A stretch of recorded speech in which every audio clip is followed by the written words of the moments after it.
quick job today. Basically, a mate of mine has a 79 series Land Cruiser ute, and he wants to swap. Wow. He wants to swap the steel tray that he has on the back with an aluminium tray because he's sort of running a bit close to the legal limit that he can carry. And by the time he's got his caravan hooked on and everything else, it's all just a bit close. Not that you would know, the performance of that thing is just outstanding, as it only can be being a V8 Land Cruiser. My job today is to fabricate up some new tray mounts, but they're a little bit different. His current tray sits a fair bit higher than your standard Land Cruiser tray height, and he really likes that and he'd like to recreate that whole, that setup, that feel, that height. And so that's what I'm doing.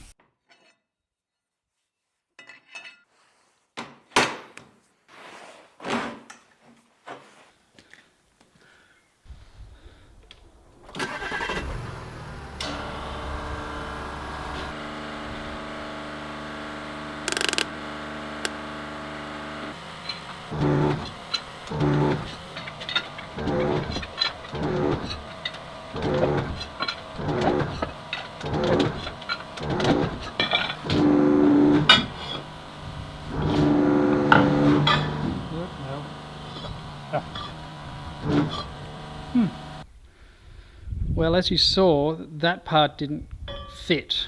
I had a feeling that would happen, but I just wanted to give it a go. I was able to straighten it up by just pressing the bend out of it. It put a bit of a decent whoop down it.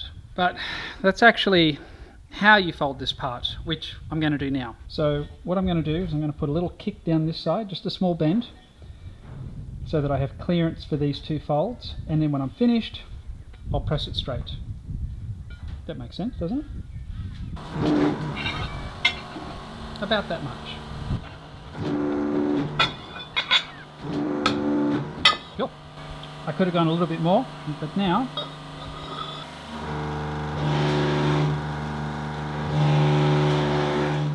microphone is on. So, Steve. We're both Steve, which was great. We used to work at the same place, and every time someone called out, "Hey Steve," we'd be like, "Which Steve?" Actually, I think there might have been three Steves. There were three Steves. At one point, so yeah. Hit a hollow lob and a Steve jumps out, you know. Today we're going to be taking his 79 series V8 Land Cruiser, probably one of the best in my opinion.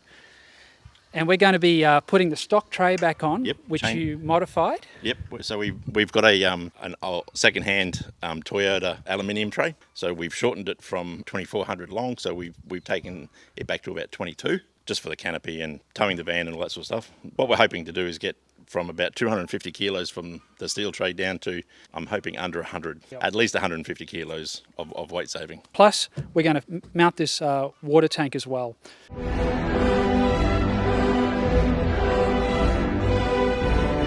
We'll mount that on. Well, Steve will. Yeah, that's it's going to be a good day.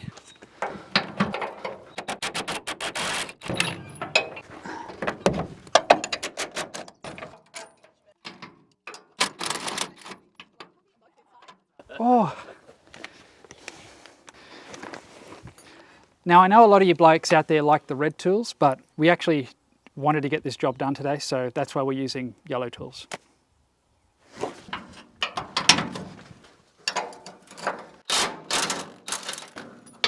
Needless to say, it might be a little bit problematic if you forget to disconnect the wiring.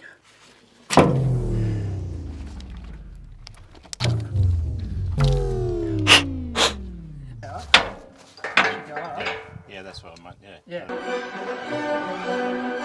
Sorry, that's, I'm sort of... Yeah, so 305 kilos is what this thing weighs. So your GVM is about to... So we're going to gain 220 odd kilos of GVM. That's awesome. That's good. So the order of operation was to bolt all of the bases down for the uprights. I'd then need a way of spacing the uprights perfectly to match the new tray because there was a difference between the new and the old. So we decided to go with a bit of pipe that I machined perfectly flat on each side in the lathe.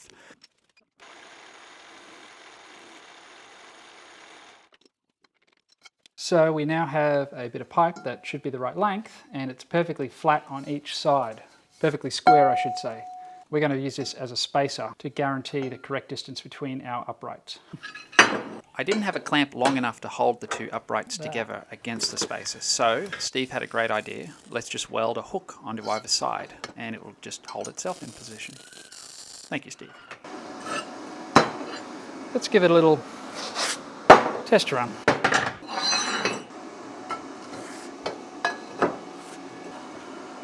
It holds it perfectly flat. So that's our spacer done. That just keeps it all straight and happy. All right. So with the spacer made, it's just a matter of putting the columns in place. And to begin with, we were just tacking and checking everything, because as much as I was confident that I had the correct measurements, there was no point in, gluing it together too well, just in case it was incorrect. There was a little bit of play in the holes within the brackets, so that if there was a little bit of misalignment, it should have been okay.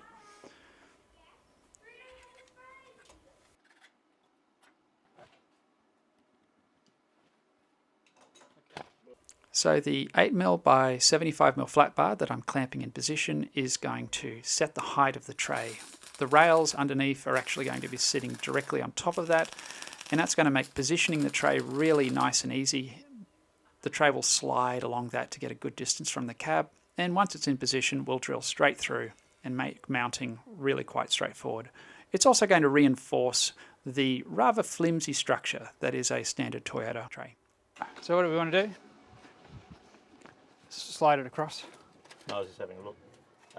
We'll put it down, we'll just lift it. We'll just walk back that way and then slide it in, yeah? Yeah, like we pick it up sort of thing by hand? Well, I reckon if Vic just got on the back here and we just took most of the weight on the, yeah? Sides there. Yeah, all right.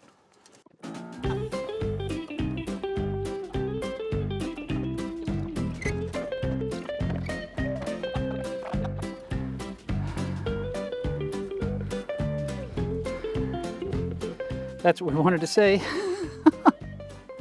Oh, wow.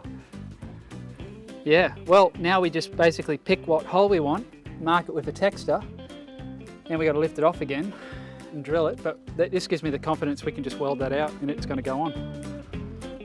It looks nice and straight. It doesn't look out of place at all. Anyone would think it was factory. Oh, look at that. Look how the height of the thing. Yeah. It's like it's perfect height. Oh, that's nice. You might be jealous of my tools, but I'm jealous of your use. Oh, it's good, yeah. Oh, that's right, an 80 as well. Oh, 80, yep. Chad cheese. Gravy on your shirt. You had a good lunch. Oh, that's a military bird.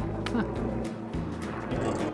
80 mil. Right on the money, Steve. All right, let's get marking. All right, so. Safety glasses on my head, but I'm not wearing them. It's clever.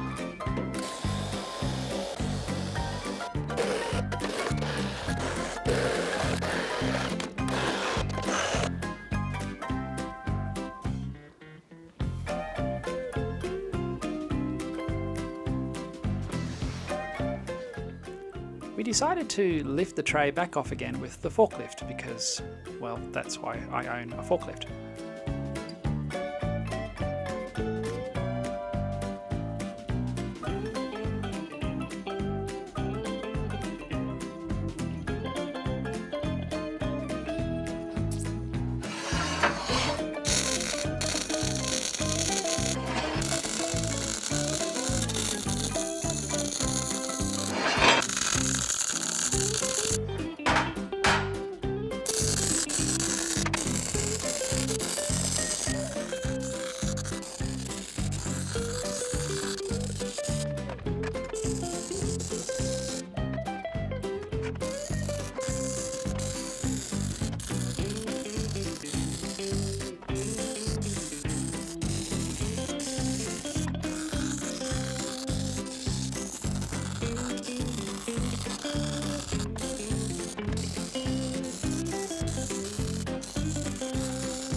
with a massive storm brewing in the background, it was now a mad rush to get the tray bolted on and the lights fitted so that it would be legal for Steve to drive home. So the water tank would have to wait. Alright guys, we're cutting it short due to bad weather.